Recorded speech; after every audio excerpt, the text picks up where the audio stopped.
Hello friends, welcome to my channel. ಇವತ್ತಿನ video ಏನಂದರೆ, ತುಂಬ ದಿನದಿಂದ Q&A ವಿಡಿಯೋ ಮಾಡೋಣ ಅಂತ ಅಂದ್ಕೊಳ್ತಾ ಇದ್ದೆ. ಮಾಡೋಕ್ಕೆ ಟೈಮ್ ಬಂದಿರಲಿಲ್ಲ. ಫೈನಲಿ 1000 ಸಬ್ಸ್ಕ್ರೈಬರ್ಸ್ ಆದಮೇಲೆ ಮಾಡೋಣ ಅಂತ ಅಂದ್ಕೊಂಡೆ. ಇವಾಗ ಮಾಡ್ತಾ ಇದ್ದೀನಿ. ನಾನು ನೆನ್ನೆನೇ ಹಾಕಿದ್ದೆ ಇನ್ಸ್ಟಾಗ್ರಾಮಲ್ಲಿ ಮತ್ತು FB ಎಲ್ಲ ಆಸ್ಕ್ ಮೀ ಎ ಕ್ವಶನ್ ಅಂದ್ಬಿಟ್ಟು ಯೂಟ್ಯೂಬ್ ವಿಡಿಯೋಗೆ ಅಂತ, Q&A ವಿಡಿಯೋಗೆ ಅಂತ. ಸೊ ಅದರಲ್ಲಿ ನನಗೆ ಒಂದು 40 ಮೆಂಬರ್ಸ್ ಮೆಸೇಜ್ ಮಾಡಿದ್ದಾರೆ. ಸೊ ಇವತ್ತು ಅವ್ರ ಕ್ವಶನ್ಗೆಲ್ಲ ರಿಪ್ಲೈ ಮಾಡೋಣ, ಆನ್ಸರ್ ಹೇಳೋಣ ಅಂದ್ಬಿಟ್ಟು ತುಂಬ ಕ್ವಶನ್ಸ್ ಬರ್ಕೊಂಡಿದ್ದೀನಿ ನಾನು. ಅವ್ರು ಹೇಳಿರೋದೆಲ್ಲದೂ ಬರ್ಕೊಂಬಂದಿದ್ದೀನಿ. ಇವಾಗ ಅದಕ್ಕೆ ಆನ್ಸರ್ ಮಾಡ್ತೀನಿ. ಸ್ಟಾರ್ಟ್ ಮಾಡೋಣ. ಮೊದಲನೇದಾಗಿ ನಿಮ್ಮದು ಯಾವ ಊರು ಅಂತ ಕೇಳಿದ್ದೀರಾ. ಇದು ಮೋಸ್ಟ್ ರಿಪೀಟೆಡ್ ಕ್ವಶನ್. ಆಲ್ಮೋಸ್ಟ್ 90% ಜನ ಇದೇ ಕ್ವಶನ್ ನನಗೆ ಕೇಳಿರೋದು. ನಿಮ್ಮದು ಯಾವ ಊರು, ನಿಮ್ಮದು ಯಾವ ಊರು, ನಿಮ್ಮದು ಯಾವ ಊರು ಅಂತ. ಇವಾಗ ಹೇಳ್ತೀನಿ. ನಮ್ಮದು ಟಿಪ್ಟೂರ್ ಹತ್ರ ನೊಣವಿನಕೆರೆ ಅಂತ. ನಿಮಗೆ ಟಿಪ್ಟೂರ್ ಗೊತ್ತಿರ್ಬೋದು. ಅಲ್ಲಿಂದ ಒಂದು 10 ಕಿಲೋಮೀಟರ್ಸ್ ಆಗುತ್ತೆ. ನೊಣವಿನಕೆರೆ ಅಂತ. ಅದ್ರ ಪಕ್ಕ ಕೈದಾಳ ಗೇಟ್ ಅಂದ್ಬಿಟ್ಟು ಊರ ಹೆಸರು. ಸೊ ಅದು ಕೈದಾಳ ಗೇಟ್, ಟಿಪ್ಟೂರ್ ಹತ್ರ ಕೈದಾಳ ಗೇಟ್. ನೆಕ್ಸ್ಟ್ ಬಂದ್ಬಿಟ್ಟು ಡೈಲಿ ವೀಡಿಯೋಸ್ ಹಾಕಿ ಅಂತ ಕಮೆಂಟ್ ಮಾಡಿದ್ದಾರೆ. ಸೊ ಡೈಲಿ ವೀಡಿಯೋಸ್ ಹಾಕೋಕ್ಕೆ ನಂಗೆ ಸ್ವಲ್ಪ ಕಷ್ಟ ಆಗುತ್ತೆ, ಯಾಕಂದರೆ ಪಾಪು ಇರೋದ್ರಿಂದ ಸಿಕ್ಕಾಪಟ್ಟೆ ಕಷ್ಟ. ಇವಾಗಲೂ ಅಷ್ಟೇ, ನಾನು ವೀಡಿಯೋ ಮಾಡಬೇಕು ಅಂದರೆ ಅವನನ್ನು ಎಷ್ಟು ಪೂಸಿ ಹೊಡೆದು ಸಮಾಧಾನ ಮಾಡಿ ಬಂದಿದ್ದೀನಿ ಗೊತ್ತಾ. ಆದಷ್ಟು ಇವಾಗ ರೆಗ್ಯುಲರಾಗಿರೋಕ್ಕೆ ಟ್ರೈ ಮಾಡ್ತಿದ್ದೀನಿ. ಬಟ್ ಡೈಲಿ ವೀಡಿಯೋಸ್ ಅಂತ ಬಂದಾಗ ಸ್ವಲ್ಪ ಕಷ್ಟ ಆಗುತ್ತೆ. ಟ್ರೈ ಮಾಡ್ತೀನಿ. ವಾರಕ್ಕೆ 3 ವೀಡಿಯೋ 2 ವೀಡಿಯೋ ಹಾಕೋದಕ್ಕಂತೂ ಟ್ರೈ ಮಾಡ್ತಿದ್ದೀನಿ. ಈಗ 1 ಮಂತಿಂದ ಆಲ್ಮೋಸ್ಟ್ ರೆಗ್ಯುಲರ್ ಆಗಿದ್ದೀನಿ. ನಾನು ನಿಮಗೆ ಯಾರು ಕ್ವಶನ್ ಮಾಡಿರೋದು ಅಂದ್ಬಿಟ್ಟು ನೇಮ್ ಏನು ಹೇಳ್ತಾ ಇಲ್ಲ. ಅವ್ರದ್ದು ನಾನು ಸ್ಕ್ರೀನ್ಶಾಟ್ ತೊಗೊಂಡು ಹಾಕ್ತೀನಿ, ನೋಡ್ಬೋದು ನೀವು. ನೆಕ್ಸ್ಟ್ ಕ್ವಶನ್ ಬಂದ್ಬಿಟ್ಟು ಹುಬ್ಬಿ ಬಗ್ಗೆ ಹೇಳಿ ಅಂತ ಹಾಕಿದ್ದಾರೆ, ಹಸ್ಬೆಂಡ್ ಬಗ್ಗೆ ಹೇಳಿ ಅಂತ. ಸೊ ಅವ್ರ ಬಗ್ಗೆ ಏನು ಹೇಳೋದು, ಯಾವುದ್ರ ಬಗ್ಗೆ ಅಂದರೆ ಏನು ಟಾಪಿಕ್ ಬಗ್ಗೆ ಹೇಳೋದು ಅಂತ ನಂಗೆ ಗೊತ್ತಿಲ್ಲ. ಸೊ ಅವ್ರ ಬಗ್ಗೆ ಹೇಳಬೇಕು ಅಂತ ಅಂದರೆ ತುಂಬ ಚೆನ್ನಾಗಿ ನೋಡ್ಕೊತಾರೆ.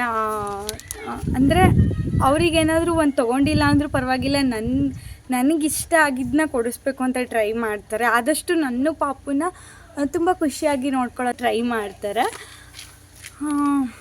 ಇನ್ನೇನು ಹೇಳಬೇಕು ಗೊತ್ತಾಗ್ತಿಲ್ಲ.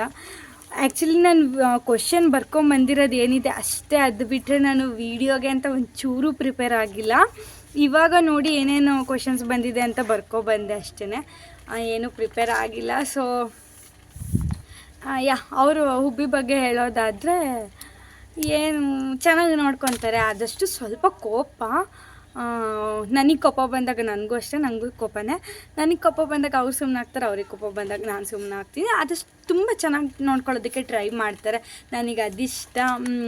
ಅವ್ರ ಹತ್ರ ಅವ್ರಿಗೆ ಬೇಕಾಗಿರೋದು ಇರಲಿ ಬಿಡಲಿ, ನನಗೆ ಇಷ್ಟಪಟ್ಟಿದ್ದು ಕೊಡ್ಸೋದಕ್ಕೆ ಟ್ರೈ ಮಾಡ್ತಾರೆ. ಆಲ್ಮೋಸ್ಟ್ ನನಗೆ ಪಾಪುಗೆ ಅಂದರೆ ಅವರು ಏನೂ ಇಲ್ಲ ಅಂತ ಅನ್ನೋದೇ ಇಲ್ಲ. ಫುಲ್ 90% ಟ್ರೈ ಮಾಡ್ತಾರೆ. ಕಷ್ಟಪಟ್ಟಾದರೂ ಆಯಿತು, ಅದನ್ನ ನನಗೆ ಕೊಡ್ಸೋದಕ್ಕೆ ಟ್ರೈ ಮಾಡ್ತಾರೆ. ಸೊ ಇದು ನನಗೆ ಅವರಲ್ಲಿ ತುಂಬ ಇಷ್ಟ ಆಯಿತು. Next question. ನಿಮ್ಮದು ಲವ್ ಮ್ಯಾರೇಜಾ ಅರೇಂಜ್ ಮ್ಯಾರೇಜಾ ಅಂತ ಕೇಳಿದ್ದೀರಾ. ನಮ್ಮದು ಲವ್ ಮ್ಯಾರೇಜ್ ಅಂದರೆ ಅಮ್ಮ ಅವ್ರ ಅಣ್ಣನ ಮಗನೇ, ರಿಲೇಷನಲ್ಲಿ ಲವ್ ಮ್ಯಾರೇಜ್. ಹಾಗಾಗಿ ಲವ್ ಮ್ಯಾರೇಜ್. ಮತ್ತು ಎಷ್ಟೊಂದು ಜನ ನಿಮ್ಮದು ಲವ್ ಸ್ಟೋರಿ ವಿಡಿಯೋ ಮಾಡಿ ಅಂತ ಕೂಡ ನನಗೆ ಕಮೆಂಟ್ ಬಂದಿತ್ತು. ಅದು ನೋಡೋಣ, ನನ್ನ ಹಸ್ಬೆಂಡ್ ಫ್ರೀ ಇಲ್ಲ, ಅವ್ರನ್ನ ಕೂರಿಸ್ಕೊಂಡು ಮಾಡೋಣ ಅಂತ ಅಂದ್ಕೊಂಡಿದ್ದೀನಿ. ಬಟ್ ಆ ಥರ ಸ್ಪೆಷಲ್ ಎಲ್ಲ ಏನೂ ಇಲ್ಲ ಹೇಳೋ ಅಂಥದ್ದು. ಅದಕ್ಕೆ ನಾನು ಮಾಡೋಕ್ಕಷ್ಟು ಫೋಕಸ್ ಮಾಡಿಲ್ಲ. ನಾರ್ಮಲ್ ಹೇಗೆ ಎಲ್ಲರ ಲವ್ ಸ್ಟೋರಿ ಇರುತ್ತೋ ಅದೇ ಥರನೇ ನಮ್ಮ ಲವ್ ಸ್ಟೋರಿನೂ.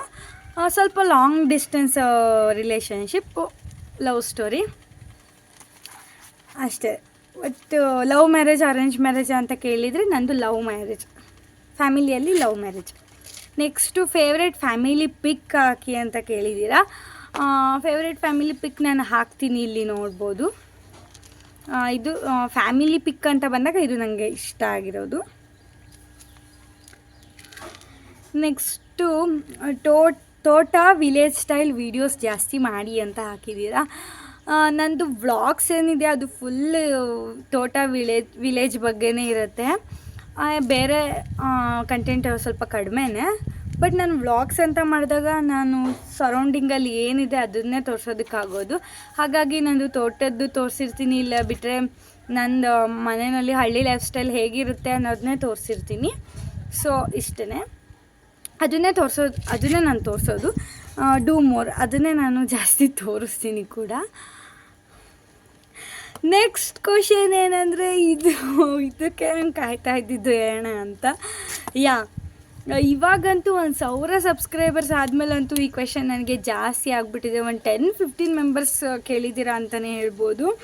ನಿಮ್ಮದು ಯೂಟ್ಯೂಬ್ ಮಾನಿಟೈಸೇಷನ್ ಆಯಿತಾ ಮತ್ತು ಪೇಮೆಂಟ್ ಬಂತಾ ಅಂತ. ಓಕೆ, ಇವಾಗ ಆನ್ಸರ್ ಮಾಡ್ತೀನಿ. ನಂದು 1000 ಸಬ್ಸ್ಕ್ರೈಬರ್ಸ್ ಆಗಿದ್ದಾರೆ. ಅದು ಯೂಟ್ಯೂಬ್ ಮಾನಿಟೈಸೇಷನ್ ಆಗೋಕ್ಕೆ 1000 ಸಬ್ಸ್ಕ್ರೈಬರ್ಸ್ ಮತ್ತು 4000 ಅವರ್ಸ್ ವಾಚ್ ಟೈಮ್ ಬೇಕು. ಸಬ್ಸ್ಕ್ರೈಬರ್ಸ್ ಏನೋ ಆಗಿದ್ದಾರೆ, ವಾಚ್ ಟೈಮಿಗೆ ಇನ್ನು ಸ್ವಲ್ಪ ಕಮ್ಮಿ ಇದೆ. ಸೊ ಅದು ಕಂಪ್ಲೀಟ್ ಆದಮೇಲೆ ಮಾನಿಟೈಸೇಷನ್ ಆಗುತ್ತೆ. ಆವಾಗ ನಾನು ನಿಮಗೆ ಹೇಳ್ತೀನಿ, ಹೇಳ್ತೀನಿ, ಯಾಕಂದರೆ ನಿಮ್ಮಿಂದ ಮುಚ್ಚಿಡೋದಕ್ಕೆ ಸಾಧ್ಯನೇ ಇಲ್ಲ. ಇದೆಲ್ಲ ನಿಮ್ಮಿಂದನೇ ಸಾಧ್ಯ ಆಗಿರೋದಕ್ಕೆ ನಿಮ್ಮಿಂದ ಯಾವುದೂ ಮುಚ್ಚಿಡಲ್ಲ. ಸೊ ಇನ್ನೂ ಮಾನಿಟೈಸೇಷನ್ ಆಗಿಲ್ಲ, ಮಾನಿಟೈಸೇಷನ್ ಆದಮೇಲೆ ಹೇಳ್ತೀನಿ. ಹಾಗೆ ಪೇಮೆಂಟ್ ಬಂತಾ ಅಂತ ಕೇಳಿದ್ದಾರೆ. ಪೇಮೆಂಟ್ ಬಂದಮೇಲೂ ಕೂಡ ನಾನು ನಿಮಗೆ ಹೇಳ್ತೀನಿ, ಅದ್ರ ಬಗ್ಗೆನೂ ವಿಡಿಯೋ ಮಾಡಿ. ಸದ್ಯಕ್ಕೆ ಇನ್ನೂ ಮಾನಿಟೈಸೇಷನ್ ಆಗಿಲ್ಲ, ಇನ್ನೂ ಟೈಮ್ ಆಗುತ್ತೆ. 1 ಮಂತ್ 1.5 ಮಂತ್ವರೆಗೂ ಆಗುತ್ತೆ. ಇನ್ನೂ ಮಾನಿಟೈಸೇಷನ್ ಆಗಿಲ್ಲ. ಹೊಸದಾಗಿ ಯೂಟ್ಯೂಬ್ ಮಾಡೋರಿಗೆ ಟಿಪ್ಸ್ ಹೇಳಿ ಅಂತ ಕೇಳಿದ್ದೀರಾ. ನಂಗೆ ನಿಜವಾಗ್ಲೂ ಗೊತ್ತಿಲ್ಲ, ಯಾಕಂದರೆ ನಾನೇ ಹೊಸದಾಗಿ ಯೂಟ್ಯೂಬ್ ಮಾಡ್ತಾ ಇರೋದು ಈಗ 1 ಇಯರಿಂದ. ನನಗೆ ಇನ್ನೂ ಮಾನಿಟೈಸೇಷನ್ ಮಾಡ್ಕೊಳಕ್ಕಾಗಿಲ್ಲ. ನಾನೇನು ಟಿಪ್ಸ್ ಹೇಳೋಕ್ಕಾಗುತ್ತೆ ಅಲ್ವಾ. ಸೊ ನನಗೆ ಗೊತ್ತಿರೋದ್ರಲ್ಲಿ ಆದರೂ ಈ ಕ್ವೆಶನ್ಗೆ ಆನ್ಸರ್ ಮಾಡಬೇಕಲ್ಲ ಅಂತ ಸ್ವಲ್ಪ ಆದರೂ ಹೇಳ್ತೀನಿ. ಏನಂದರೆ ನೀವು FBನ ಯೂಸ್ ಮಾಡಿ ಯೂಟ್ಯೂಬ್ ಸ್ಟಾರ್ಟ್ ಮಾಡಿದಾಗ FBನ ಯೂಸ್ ಮಾಡಿ. ನಿಮ್ಗೆ FBಯಲ್ಲಿ ಯಾರ್ಯಾರು ತುಂಬ ದೂರದ್ದು, ತುಂಬ ಲಾಂಗ್ ಫ್ರೆಂಡ್ಶಿಪ್ ಇರುತ್ತೆ, ಅವ್ರಿಗೆಲ್ಲ ನೀವು ಶೇರ್ ಮಾಡ್ಬೋದು ವೀಡಿಯೋನ. ಸಬ್ಸ್ಕ್ರೈಬ್ ಆಗೋದಕ್ಕೆ ಹೇಳ್ಬೋದು. ಹಾಗೆ ನಿಮ್ಮ ವೀಡಿಯೋಸ್ ನೋಡೋದಕ್ಕೆ ತುಂಬ ಜಾಸ್ತಿ ಜನ ಸಿಗ್ತಾರೆ ನಿಮಗೆ FBನಲ್ಲಿ. ಸೊ ಹಂಗೂ ಕೂಡ ನೀವು ಸಬ್ಸ್ಕ್ರೈಬ್ ಮಾಡಿಸ್ಕೋಬೋದು ಮತ್ತು ವೀಡಿಯೋಸ್ ನೋಡೋಕ್ಕೆ ಹೇಳ್ಬೋದು. ಇದು ಒಂದು ಸ್ಮಾಲ್ ಟಿಪ್. ನನ್ನ ಪ್ರಕಾರ ನಾನು ಇದೇ ಮೆಥಡ್ನ ಫಾಲೋ ಮಾಡಿದ್ದು ಹೇಳೋದಾದರೆ. FBನ ಯೂಸ್ ಮಾಡಿ. ನೆಕ್ಸ್ಟ್ ಕ್ವೆಶನ್, ನಿಮ್ಮ ಏಜ್ ಹೇಳಿ ಅಂತ ಹಾಕಿದ್ದಾರೆ. ನಿಮ್ಮ ಏಜ್ ಅಂದ್ಬಿಟ್ಟು ಕ್ವೆಶನ್ ಮಾರ್ಕ್. ಇದನ್ನು ನಾನು ಬೇಡೋ ಯೋಚನೆ ಮಾಡ್ತಾಯಿದ್ದೀನಿ. ಸೊ ಇದನ್ನು ನಾನು ಲಾಸ್ಟಲ್ಲಿ ಆನ್ಸರ್ ಮಾಡ್ತೀನಿ, ಯಾಕಂದರೆ ಯೋಚನೆ ಮಾಡ್ತಾಯಿದ್ದೀನಿ. ಅವಾಗ ಏನು ಅನಿಸುತ್ತೋ ಅದನ್ನೇ ಹೇಳ್ತೀನಿ. ಇದೊಂದನ್ನು ನಾನು ಲಾಸ್ಟಲ್ಲಿ ಆನ್ಸರ್ ಮಾಡ್ತೀನಿ. ಸೊ ನೆಕ್ಸ್ಟ್ ಕ್ವೆಶನ್ ಬಂದರೆ, ಕೊರಿಯನ್ ಬ್ಯೂಟಿ ಟಿಪ್ಸ್ ಬಗ್ಗೆ ವಿಡಿಯೋ ಮಾಡಿ ಅಂತ ಹಾಕಿದ್ದಾರೆ. ನನಗೆ ಇದು ಕೂಡ ಸೀರಿಯಸ್ಲಿ ಗೊತ್ತಿಲ್ಲ. ಅವ್ರ ಬ್ಯೂಟಿ ಟಿಪ್ಸ್ ಎಲ್ಲ ಏನು ಅಂತ ನನಗೆ ಗೊತ್ತಿಲ್ಲ. ಬಟ್ ನಾನು ಸರ್ಚ್ ಮಾಡಿದ ಪ್ರಕಾರ ನನಗೇನು ಗೊತ್ತಾಯಿತು ಅಂದರೆ, ಅವರು ಸ್ಕಿನ್ ಕೇರ್ ಎಲ್ಲ ನೀಟಾಗಿ ಫಾಲೋ ಮಾಡ್ತಾರೆ ಅಂತ ಅನಿಸ್ತು. ಮಾಯ್ಶ್ಚರೈಸರ್ ಆಗಿರ್ಬೋದು, ಸನ್ಸ್ಕ್ರೀನ್, ಪ್ರೈಮರ್, ಅದೆಲ್ಲ ಸ್ಟೆಪ್ ಬೈ ಸ್ಟೆಪ್ ನೀಟಾಗಿ ಫಾಲೋ ಮಾಡ್ತಾರೆ. ಹಾಗಾಗಿ ಅವ್ರದ್ದು ಆ ಥರ ಸ್ಕಿನ್ನು ಚೆನ್ನಾಗಿರುತ್ತೆ ಅಂತ ಅನ್ನಿಸ್ತು. ಮತ್ತು ಅವ್ರದ್ದು ಏನಿದೆ ಬೈ ಬರ್ತ್ ಅದು ಅವ್ರಿಗೆ ಚೆನ್ನಾಗೇ ಇರುತ್ತೆ. ಅದ್ರ ಬಗ್ಗೆ ನನಗಷ್ಟು ಐಡಿಯಾ ಇಲ್ಲ. ಸೊ ಇದು ನೀಟಾಗಿ ಅವರು ಫಾಲೋ ಮಾಡ್ತಾರೆ ಸ್ಕಿನ್ ಕೇರ್ ಅಂತ ಬಂದಾಗ. ನೆಕ್ಸ್ಟು ಫ್ಯೂಚರ್ ಪ್ಲ್ಯಾನ್ಸ್ ಏನು ಅಂತ ಕೇಳಿದ್ದಾರೆ. ಫ್ಯೂಚರ್ ಪ್ಲ್ಯಾನ್ ಅಂತ ಬಂದಾಗ ಹೇಳ್ತಾ ಹೋದರೆ ವಿಡಿಯೋ ಫುಲ್ ಆಗುತ್ತೆ. ಸಿಂಪಲ್ಲಾಗಿ ಹೇಳ್ತೀನಿ. ಏನಂತ ಅಂದರೆ, ನಮ್ಮದು ಏನಂದರೆ, ಈಗ ನಾನಿರೋದು ಹಳ್ಳಿಯಲ್ಲಿ ಅಲ್ವಾ, ನಮ್ಮದು ತೋಟ ಇದೆ. ಹಾಗಾಗಿ ನಾವು ಈ ವೇಯಲ್ಲೇ ನಾವು ಪ್ಲ್ಯಾನ್ ಮಾಡ್ಕೋಬೇಕಾಗತ್ತೆ. ನಮ್ಮದು ಏನಂದರೆ ಮನೆ ಕಟ್ಟಿಸ್ಬೇಕು ಆ ಥರ ಎಲ್ಲ ಏನು ಪ್ಲ್ಯಾನ್ ಇಲ್ಲ. ಮನೆ ಇರೋದ್ರಿಂದ ಆ ಥರ ಏನು ಪ್ಲ್ಯಾನ್ ಇಲ್ಲ. ಇದ್ದಿದ್ರೆ ಆಲ್ಟ್ರೇಷನ್ ಮಾಡಿಸ್ಕೋಬೇಕು ಅಷ್ಟೇ. ಫ್ಯೂಚರ್ ಪ್ಲ್ಯಾನ್ ಅಂತ ಬಂದಾಗ ತೋಟ ನಾವು ಚೆನ್ನಾಗಿ ನೋಡಿಕೊಂಡು ಅದನ್ನು ಚೆನ್ನಾಗಿ ಮೇಂಟೈನ್ ಮಾಡಿಕೊಂಡು, ಯಾಕಂದರೆ ಅದು ಇನ್ಕಮ್ ಚೆನ್ನಾಗಿದೆ ಅಲ್ವಾ, ಹಾಗಾಗಿ ಅದನ್ನು ಚೆನ್ನಾಗಿ ಮೇಂಟೈನ್ ಮಾಡಿಕೊಂಡು, ಮತ್ತು ಮಗುನ ಓದಿಸೋದಕ್ಕೆ ಎಜುಕೇಷನ್ಗೆ ಎಲ್ಲ ನಾವು ಮಾಡ್ಕೊಂಡಿದ್ದೀವಿ ಪ್ಲ್ಯಾನ್. LICದಾಗಿರ್ಬೋದು, ಆ ಥರ ಬರುತ್ತಲ್ಲ LIC ಇಯರ್ಲಿ ಇಷ್ಟು ಕಟ್ಟೋದು ಅಂದ್ಬಿಟ್ಟು ಎಜುಕೇಷನ್ಗೆ ಅಂತಲೇ ನಾವು ಮಾಡಿದ್ದೀವಿ ಅದನ್ನ. ಸೊ ಅದು ಕೂಡ ಒಂದು ಫ್ಯೂಚರ್ ಪ್ಲ್ಯಾನ್. ಪಾಪು ಎಜುಕೇಷನ್ಗೆ ಅಂತ. ಇನ್ನು ನಮ್ಮ ಫ್ಯೂಚರ್ ನಮ್ಮದು ಏನಿದೆ ತೋಟನ ಚೆನ್ನಾಗಿ ಮೇಂಟೈನ್ ಮಾಡಿಕೊಂಡು ಅದರಿಂದ ಇನ್ಕಮ್ ಚೆನ್ನಾಗಿದೆ. ಹಾಗಾಗಿ ಅದಾದಮೇಲೆ ಮತ್ತು ತೋಟದಲ್ಲೇ ಮನೆ ಹತ್ರನೇ ಇರೋದೆ ನಮ್ಮದು. ಹಸ್ಬೆಂಡು ಕೆಲ್ಸಕ್ಕೆ ಹೋಗಬೇಕು, ಜಾಬ್ ಆ ಥರ ಎಲ್ಲ ಏನೂ ಇಲ್ಲ. ನಮ್ಮದೇ ಫ್ಯಾಕ್ಟ್ರಿ ಇದೆ, ಅದನ್ನು ಮಾಡಿಕೊಂಡು ಮತ್ತು ತೋಟದಲ್ಲಿ ಸಣ್ಣ ಪುಟ್ಟ ಕ್ರಾಪ್ಸ್ನ ಮಾಡಿಕೊಂಡು ಇರೋದು ಅಷ್ಟೇ. ತೋಟನ ಚೆನ್ನಾಗಿ ಮೇಂಟೈನ್ ಮಾಡಿಕೊಂಡು ಇದೇ ಫ್ಯೂಚರ್ ಪ್ಲ್ಯಾನ್. ಸದ್ಯಕ್ಕೆ ಮಾಡಿರೋದು ಇದೇ ಥರ ನಮ್ಮದು ಐಡಿಯಾ ಇರೋದು. ಮತ್ತು ಮನೆ ಕಡೆ ಆರಾಮಾಗಿರಬೇಕು, ಫುಲ್ ರಿಸ್ಕಾಗಿ ಲೈಫ್ ಲೀಡ್ ಮಾಡಬಾರ್ದು, ಆರಾಮಾಗಿ ಯಾವುದೇ ಟೆನ್ಷನ್ ಇಲ್ದಲೆ ಫ್ರೀಯಾಗಿರಬೇಕು ಅನ್ನೋದು ನನಗೂ ಇದೆ, ಹಸ್ಬೆಂಡ್ಗೂ ಇದೆ. ಹಾಗಾಗಿ ನಾವು ಮನೆ ಹತ್ರನೇ ಕ್ರಾಪ್ಸ್ನ ಮಾಡಿಕೊಂಡು ಇರ್ತೀವಿ. ಇದೇ ಫ್ಯೂಚರ್ ಪ್ಲ್ಯಾನ್, ಮುಂದಕ್ಕೆ ಇದೇನೇ ಮಾಡೋದು. ನೆಕ್ಸ್ಟ್ ಆಸಮ್ ವೀಡಿಯೋಸ್ ಅಂತ ಹಾಕಿದ್ದಾರೆ, ಥ್ಯಾಂಕ್ ಯು ಸೋ ಮಚ್. ನಾನು ಸಣ್ಣ ಪುಟ್ಟದೆಲ್ಲ ಹೇಳ್ತಾ ಇಲ್ಲ, ಹಾಯ್ ನೈಸ್ ವೀಡಿಯೋ, ಹೆಲೋ ಆ ಥರ ಎಲ್ಲ ಹಾಕಿರ್ತಾರೆ, ಅದನ್ನೆಲ್ಲ ಹಾಯ್ ಎಲ್ಲರಿಗೂ ಹಾಯ್, ಅದನ್ನೆಲ್ಲ ಸ್ಕಿಪ್ ಮಾಡ್ತಾ ಇದ್ದೀನಿ. Awesome videos, thank you so much, ಹೀಗೆ ಸಪೋರ್ಟ್ ಮಾಡ್ತಾಯಿರಿ ನನಗೆ. Next how to make money in short time ಅಂತ ಹಾಕಿದ್ದಾರೆ.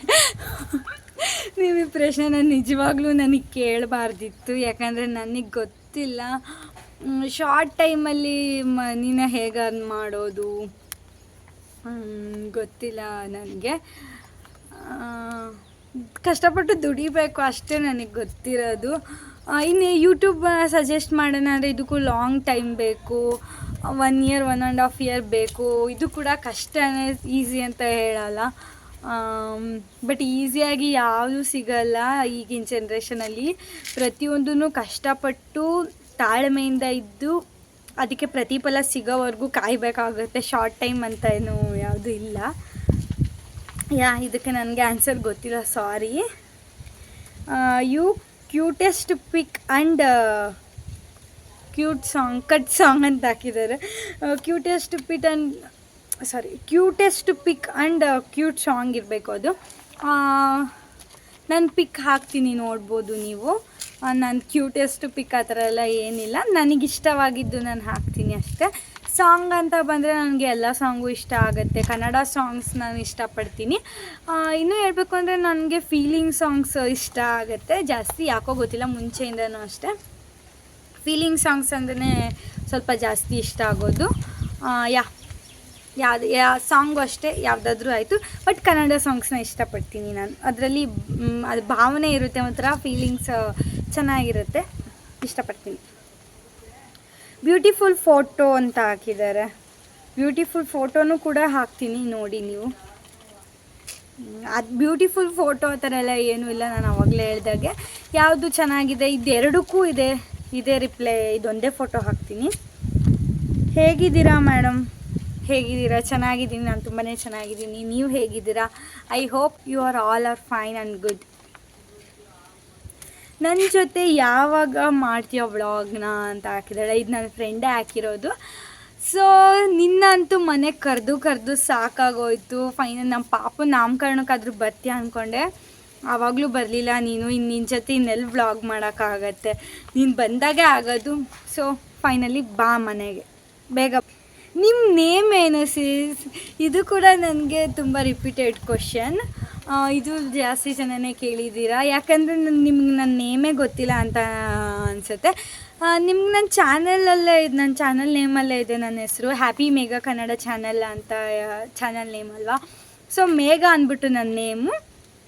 ಬಟ್ ಆ ನೇಮ್ನ ನಾನು ಸ್ಕೂಲು ಕಾಲೇಜ್ಗೆ ಅಷ್ಟೇ ಕೊಟ್ಟಿರೋದು. ಮನೇಲಿ ಫ್ಯಾಮಿಲಿಯಲ್ಲೆಲ್ಲ ಚಿಮೀನು ಅಂತಲೇ ಕೂಗೋದು. ಚಿಮೀನು ಅಂತ ನೇಮು ನಿಮಗೆ ಕೇಳೋದಕ್ಕೆ ಸ್ವಲ್ಪ ಹೊಸದಾಗಿರ್ಬೋದು. ಸೊ ಚಿಮೀನು ಮತ್ತು ಮೇಘಾ ಅಂತ ಹೇಳ್ಬೋದು. You are so nice, thank you so much. ಮತ್ತು ಈ ಕ್ವೆಶನ್ ಏನಂತ ಅಂದರೆ ನೆಗೆಟಿವ್ ಕಮೆಂಟ್ಸ್ ನೀವು, ಬಟ್ ನೆಗೆಟಿವ್ ಕಮೆಂಟ್ಸ್ ಅಂತ ಅಷ್ಟೇ ಹಾಕಿರೋದವರು. ನೆಗೆಟಿವ್ ಕಮೆಂಟ್ಸ್ ಅಂತ ಬಂದಾಗ ನನಗೆ ಯಾವುದು ಇದುವರೆಗೂ ನೆಗೆಟಿವ್ ಕಮೆಂಟ್ಸ್ ಬಂದಿಲ್ಲ. ನೆಗೆಟಿವ್ ಕಮೆಂಟ್ಸ್ ನನಗೆ ಯಾವುದು ಬಂದಿಲ್ಲ. ಬಂದರೂ ನಾನು ಯಾವುದು ಕೇರ್ ಮಾಡಲ್ಲ, ಆಲ್ಮೋಸ್ಟ್ ಕೇರ್ ಮಾಡಲ್ಲ. ಸಮ್ಟೈಮ್ಸ್ ಬೇಜಾರಾಗುತ್ತೆ, ಯಾವುದ್ರಲ್ಲೇ ಯಾರಿಗೇ ಆಗಲಿ ಬೇಜಾರಾಗುತ್ತೆ. ಬಟ್ ನಂಗೆ ಇದುವರೆಗೂ ನೆಗೆಟಿವ್ ಕಮೆಂಟ್ಸ್ ಬಂದಿಲ್ಲ, ಹಾಗಾಗಿ ನನಗೆ ಅದ್ರ ಬಗ್ಗೆ ಗೊತ್ತಿಲ್ಲ. ಬಂದರೂ ನಾನು ಅದನ್ನು ಯಾವುದನ್ನು ಮನ್ಸಿಗೆ ಹಾಕ್ಕೊಳ್ಳಲ್ಲ. ಯಾಕಂದರೆ ಸುಮ್ಮನೆ ಹೇಳೋದಲ್ಲ, ನಾನು ಸೀರಿಯಸ್ಲಿ ಮನ್ಸಿಗೆ ಹಾಕ್ಕೊಳ್ಳಲ್ಲ. ಜಸ್ಟ್ ಲೀವ್ ಇಟ್ ಅಷ್ಟೇ. ನಾನು ಲೈಫ್ನ ಈ ಥರ ತೊಗೊಂಡ್ರೇ ಚೆನ್ನಾಗಿರೋದಕ್ಕೆ ಸಾಧ್ಯ. ಇಲ್ಲ ಎಲ್ಲರೂ ಕಮೆಂಟ್ ಮಾಡ್ತಾರೆ, ಅದನ್ನೆಲ್ಲ ನಾವು ಮನಸ್ಸಿಗೆ ಹಾಕ್ಕೊಂಡ್ರೆ ಅದು ಬೇರೆ ಥರನೇ ಆಗುತ್ತೆ, ನಾವು ನೆಮ್ಮದಿಯಾಗಿರೋಕ್ಕೆ ಆಗಲ್ಲ.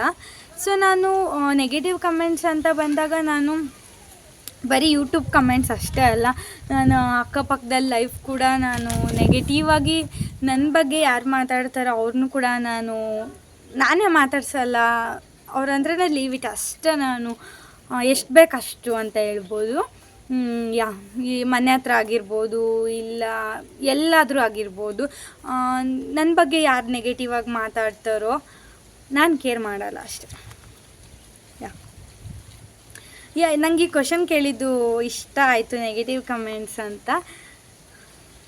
ಬಟ್ ಬರೀ ಯೂಟ್ಯೂಬು, ಇನ್ಸ್ಟಾ ಅದರಲ್ಲೇ ಅಲ್ಲ ನೆಗೆಟಿವ್ ಕಮೆಂಟ್ಸ್ ಅಂತ ಬರೋದು. ಲೈಫಲ್ಲೂ ತುಂಬ ಬರುತ್ತೆ. ಫ್ಯಾಮಿಲಿಲಾಗಿರ್ಬೋದು, ಇಲ್ಲ ಮನೆ ಹತ್ರ ಆಗಿರ್ಬೋದು, ಇಲ್ಲ ಬೇರೆ ಎಲ್ಲ ಯಾವುದ್ರಲ್ಲೇ ಆಗಿರ್ಬೋದು, ನೆಗೆಟಿವ್ ಅನ್ನೋದು ಇದ್ದೇ ಇರುತ್ತೆ ಎಲ್ಲರಿಗೂ. ಸೊ ಎಲ್ಲರಿಗೂ ಹೇಳೋದಷ್ಟೇ, ಯಾವುದನ್ನು ಸೀರಿಯಸ್ ಆಗಿ ತೊಗೋಬೇಡಿ. ನಿಮ್ಮ ಲೈಫ್ ಏನಿದೆ, ಗಂಡ ಮಕ್ಕಳು ಮನೆ ಅಷ್ಟೇ ಆಗಿರಬೇಕು, ಅಪ್ಪ ಅಮ್ಮ ಇಷ್ಟೇ ಆಗಿರಬೇಕು ಲೈಫು. ಅದು ಬಿಟ್ಬಿಟ್ಟು ಯಾರೋ ಏನೋ ಅಂತಾರೆ, ಅವ್ರು ಯಾರೋ ಏನೋ ಮಾತಾಡ್ತಾರೆ ಅಂದ್ಬಿಟ್ಟು ಅದನ್ನೆಲ್ಲ ಸೀರಿಯಸ್ ಆಗಿ ತೊಗೊಂಡ್ರೆ ಆಗಲ್ಲ ಲೈಫು. ಸೊ ನೀವೇನು ಅಂತ ನಿಮ್ಮ ಫ್ಯಾಮಿಲಿಗೆ ಗೊತ್ತಿರಬೇಕು, ಅವರೇನು ಅಂತ ನಿಮಗೆ ಗೊತ್ತಿರಬೇಕು ಅಷ್ಟೇ. ನೆಗೆಟಿವ್ ಬಗ್ಗೆ ಇಷ್ಟೇ ಹೇಳೋದಕ್ಕಾಗೋದು. ನೀವು ಆಲ್ವೇಸ್ ಮಿಂಚ್ತಾ ಇರಿ. ಮಿಂಚ್ತಾ ಇರ್ತೀನಿ. ನೀವು ಹೀಗೆ ಸಪೋರ್ಟ್ ಮಾಡ್ತಾಯಿರಿ, ನಾನು ಹೀಗೆ ಮಿಂಚ್ತಾ ಇರ್ತೀನಿ. Thank you so much. ಮಿಂಚ್ತಾ ಇರೋಣ. Tell me about your first love story. ಇವ್ರು ಯಾರು, ನರೇನ್ ಅಂತ ಇವ್ರ ಹೆಸರು. ಫಸ್ಟ್ ಲವ್ ಸ್ಟೋರಿ ಅನ್ನೋದು ಎಲ್ಲರಿಗೂ ಇರುತ್ತೆ, ಕಾಮನ್. ಅದು ಆಲ್ಮೋಸ್ಟ್ ಎಲ್ಲರಿಗೂ ಇರುತ್ತೆ. ಇದ್ರ ಬಗ್ಗೆ ಏನು ಹೇಳೋದು, ನನಗೆ ಆ ಥರ ಎಲ್ಲ ನಾನು ಯಾವುದೂ ಸೆಂಟಿಮೆಂಟಾಗಿ ಫೀಲಾಗಿ ತೊಗೊಳ್ಳೋದೇ ಇಲ್ಲ. ಎಲ್ಲ ನಾನು ಚಿಲ್ಲಾಗೆ ತೊಗೊತೀನಿ. ಯಾವುದನ್ನು ಅಯ್ಯೋ ಅಂತ ಫೀಲ್ ಮಾಡ್ಕೊಂಡು ಕುತ್ಕೊಳ್ಳೋದು ಅದನ್ನ ನನಗೆ ಇಲ್ಲವೇ ಇಲ್ಲ. ನಾನು ಬಿಡು ಬಿಟ್ಟಾಕೋ ಅದೇ ಥರನೇ. ಬಟ್ ನಾನು ಫಸ್ಟ್ ಲವ್ ಸ್ಟೋರಿ ಅಂತ ಹೇಳೋದಾದರೆ ನನಗೆ ಏನೂ ನೆನಪಿಲ್ಲ ಅದು. ಇವಾಗ ನನ್ನ ಹಸ್ಬೆಂಡ್ ತುಂಬಾ ಚೆನ್ನಾಗಿ ನೋಡ್ಕೊತಿದ್ದಾರೆ, ನಾನು ಕೂಡ ತುಂಬಾ ಚೆನ್ನಾಗಿದ್ದೀನಿ. ಲವ್ ಸ್ಟೋರಿ ಅದೆಲ್ಲ ಹೇಳೋದು ಬೇಡ ಅಷ್ಟೇ. ಓಕೆ ಫ್ರೆಂಡ್ಸ್, ಈ ಕ್ವಶನ್ಸ್ಗೆ ಇನ್ನೊಂದು ಕ್ವಶನ್ ಆನ್ಸರ್ ಮಾಡಬೇಕಿತ್ತು. ನಿಮ್ಮ ಏಜ್ ಅಂತ ಕೇಳಿದ್ದೀರಾ. ನನಗೆ ಈಗ ಅಟ್ ಪ್ರೆಸೆಂಟ್ 21 ಇಯರ್ಸ್. 21 ಇಯರ್ಸ್. ಇದನ್ನು ನಾನು ಹೇಳೋದು ಮುಚ್ಚಿಡೋ ಅಂಥದ್ದು ಏನಿದೆ ಅಂದ್ಬಿಟ್ಟು ಹೇಳೋಣ ಅಂತ ತೀರ್ಮಾನ ಮಾಡಿಕೊಂಡೆ. ನಾನು ಏನಿದೆ, ನಾನು ಅವಾಗಲೇ ಹೇಳ್ದಂಗೆ ಯಾವುದಕ್ಕೂ ಪ್ರಿಪೇರ್ ಆಗಿರಲಿಲ್ಲ. ಸುಮ್ಮನೆ ಏನಿದೆ ಒಂದು ನೋಟ್ ಮಾಡ್ಕೊಂಡು ಬಂದೆ ಅಷ್ಟೇ. ಓಕೆ, ನಿಮಗೆ ಈ ವಿಡಿಯೋ ಇಷ್ಟ ಆಗಿದೆ ಅಂತ ಅಂದ್ಕೊತೀನಿ. ನೀವು ಕೇಳಿದ್ದಕ್ಕೆಲ್ಲ ನಾನು ಆನ್ಸರ್ ಮಾಡಿದೆ ಅಂತ ಕೂಡ ಅಂದ್ಕೊತೀನಿ. ಈ ವಿಡಿಯೋ ಇಷ್ಟ ಆಗಿದರೆ ವಿಡಿಯೋಗೆ ಒಂದು ಲೈಕ್ ಮಾಡಿ, ಹಾಗೆ ಸಬ್ಸ್ಕ್ರೈಬ್ ಮಾಡ್ಕೊಳ್ಳಿ. ಮತ್ತು ಯಾವ ಥರ ವೀಡಿಯೋಸ್ ಬೇಕು ಕಮೆಂಟ್ ಮಾಡಿ ಹೇಳಿ. ಬಾಯ್ ಬಾಯ್.